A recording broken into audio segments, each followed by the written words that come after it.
ఆ యువనేతకి ఎక్కడికి వెళ్ళినా ఎదురుదెబ్బలు తప్పటం లేదా? అధికార పక్షంపై పోరాటం చేయాలనుకుంటే అది కాస్త ఆయనకే రివర్స్ అవుతుందా? తండ్రి అధికారులు ఉన్నప్పుడు వెంటున్న నేతలంతా ఇప్పుడు ఎందుకు దూరమయ్యారు? ఆయనకు ఆరాటం ఎక్కువ, పోరాటం తక్కువ అని నియోజకవర్గ ప్రజలు ఎందుకంటున్నారు? ఇంతకీ ఆ నేత ఎవరు? ఆయన రాజకీయ రంగులు ఎలా ఉన్నాయి?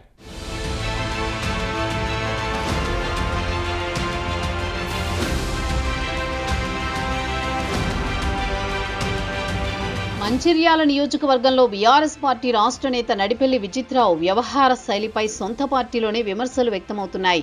ఆయన తండ్రి మాజీ ఎమ్మెల్యే నడిపెల్లి దివాకర్ రావు అధికారంలో ఉన్నప్పుడు అంతా తానే నడిపించారు. చివరకు కొన్ని సందర్భాల్లో అధికారులతో ఏకంగా సమీక్షా సమావేశాలు సైతం ఏర్పాటు చేశారంటే పరిస్థితి అర్థం చేసుకోవచ్చు. ఏ కాంట్రాక్ట్ ఎవరికి ఇవ్వాలి, ఏ ప్రభుత్వ పథకం ఎవరికి అందించాలి, ఇలా అన్ని రకాలుగా మొత్తం ఆయనే చక్రం తిప్పేవారు. చిన్నబాబు చెబితేనే పని చేయాలి, లేకపోతే లేదు అనే రకంగా మంచిర్యాల నియోజకవర్గాన్ని మార్చేశారు.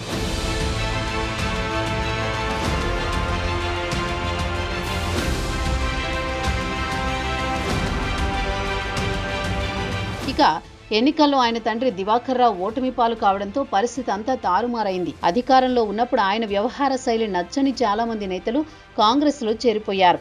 ఇప్పుడు చాలా మంది బీఆర్ఎస్ కు దూరంగా ఉంటున్నారు. మరోవైపు నియోజకవర్గంలో సైతం కాంగ్రెస్ పార్టీకి వ్యతిరేకంగా పోరాటాలు చేయడం లేదని సొంత పార్టీలోనే పలువురు మాట్లాడుకుంటున్నారు. అప్పుడప్పుడు ప్రెస్ మీట్లు తప్ప సరైన పోరాటం చేయడం లేదని నేతలు, కార్యకర్తలు చెప్పుకుంటున్నారు. అధికార కాంగ్రెస్ పార్టీని, అందులోనూ ఎమ్మెల్యే ప్రేమ్సాగర్ రావును ఎదుర్కోవాలంటే చాలా రకాలుగా కార్యక్రమాలు చేస్తే తప్ప క్యాడర్లో ఉత్సాహం నింపే పరిస్థితి లేదు. అలా కాకుండా కేవలం ప్రెస్ మీట్లకే పరిమితం అవడం ఏమిటనే ప్రశ్నలు వినిపిస్తున్నాయి. దివాకర్ రావు ఎమ్మెల్యేగా గెలిచినప్పుడు ఉద్యమంలో పోరాటం చేసిన కార్యకర్తలను పక్కన పెట్టి అంతా తానే విజిత్రావు కనుసైగలో నడిపించారని టాక్ వినిపించేది. కానీ ఇప్పుడు మాత్రం అదే ఉద్యమకారులతో పార్టీని నడిపిస్తున్నారని నియోజకవర్గంలో చర్చ జరుగుతోంది.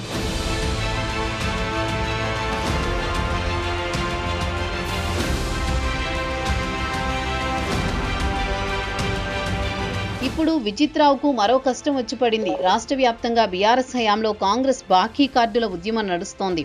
వాటిని వివరించేందుకు ఆయన ప్రజల్లోకి వెళితే చాలా చోట్ల నిరసనలు వ్యక్తమవుతున్నాయి. మీరు అధికారంలో ఉన్నప్పుడు చేసింది ఏమీ లేదు, ఇప్పుడెందుకు వచ్చారంటూ జనం పెదవి విరుస్తున్నారట. మరోవైపు ఆయన చుట్టూ పట్టుమని 10 మంది నేతలు, కార్యకర్తలు కూడా ఉండడం లేదు. ఆయన రాష్ట్ర స్థాయి నేతగా చెప్పుకోవడం ఒక రకంగా తండ్రి తర్వాత రాజకీయ వారసత్వం, ఇలా ఎన్నో రకాలుగా ఉన్నప్పటికీ నియోజకవర్గంలో పార్టీని సమన్వయం చేయడం, అధికార పార్టీకి వ్యతిరేక పోరాటం తెలియడం లేదనే విమర్శలు వ్యక్తమవుతున్నాయి.